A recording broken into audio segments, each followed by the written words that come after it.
L'objectif de cette capsule, c'est bien d'améliorer son orthographe.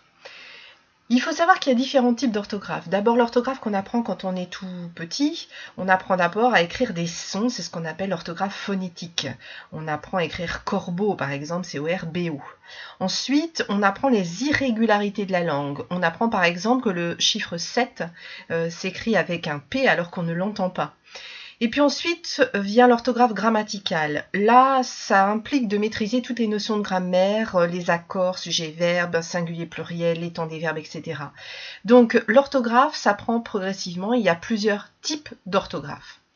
Quelles sont les fautes que nous pouvons trouver dans les copies, par exemple? Les fautes qui sont acceptables, entre guillemets. Les fautes acceptables, ce sont celles que l'on fait sur les mots qu'on ne sait pas comment écrire parce qu'ils présentent une difficulté particulière ou parce qu'on les utilise rarement dans une copie quand on est élève.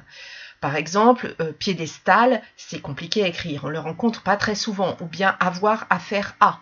Ces fautes-là sont d'une certaine manière acceptables pour un examinateur ou un correcteur. Par contre, il y a tout un tas de fautes qui sont difficilement acceptables. D'abord, celles qui sont dues à une non-relecture de la copie. Des fautes d'étourderie, des mots qui sont oubliés dans la copie. Ça, c'est impardonnable.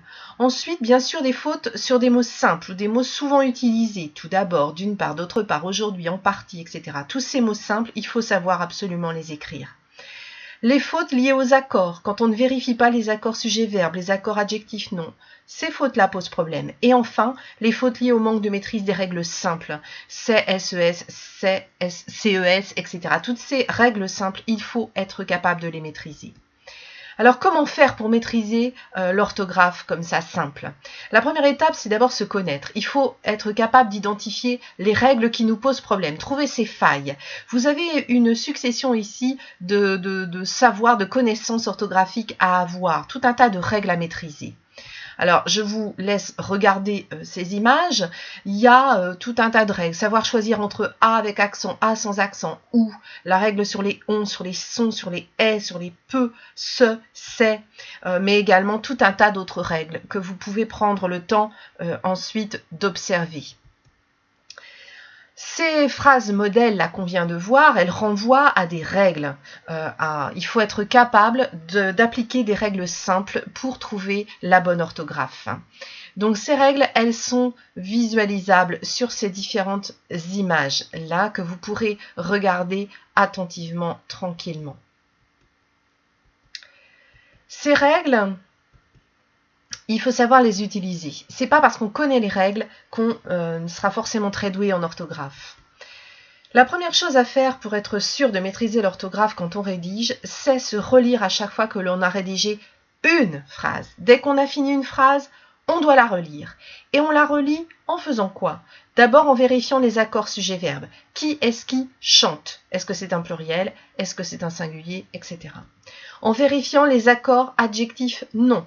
Donc les accords tout simples, et puis en vérifiant que l'on a appliqué les règles qui posent problème d'habitude. Si vous savez que votre souci, c'est la maîtrise des règles, par exemple distinguant SES ou CES, il va falloir vérifier dans votre phrase que vous n'avez pas fait cette faute-là. Ensuite, il faut relire l'ensemble de la copie à la fin du travail.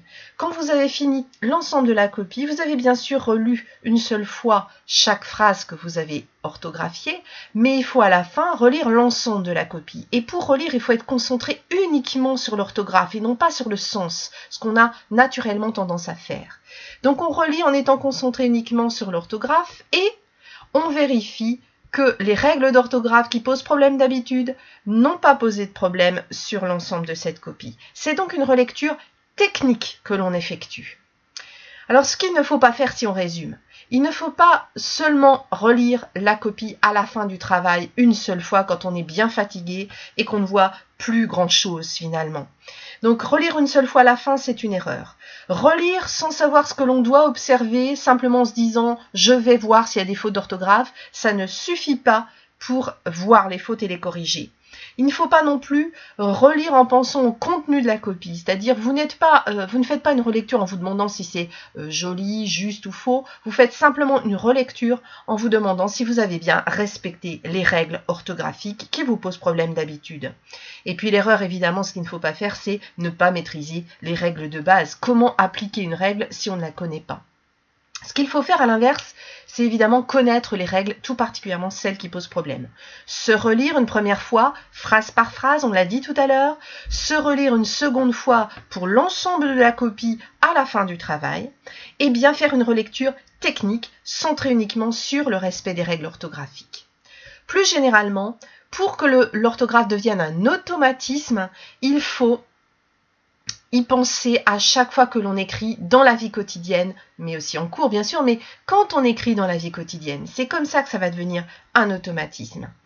Et puis, il faut s'entraîner à la maîtrise des règles quand on ne les maîtrise pas bien, il faut faire des exercices et pourquoi pas les faire directement en ligne sur ordinateur. Et là, je vous ai indiqué une adresse qui est pratique, qui est bien faite, donc d'un site qui propose tout un tas d'exercices interactifs. Voilà ce que je pouvais vous conseiller pour mieux maîtriser votre orthographe.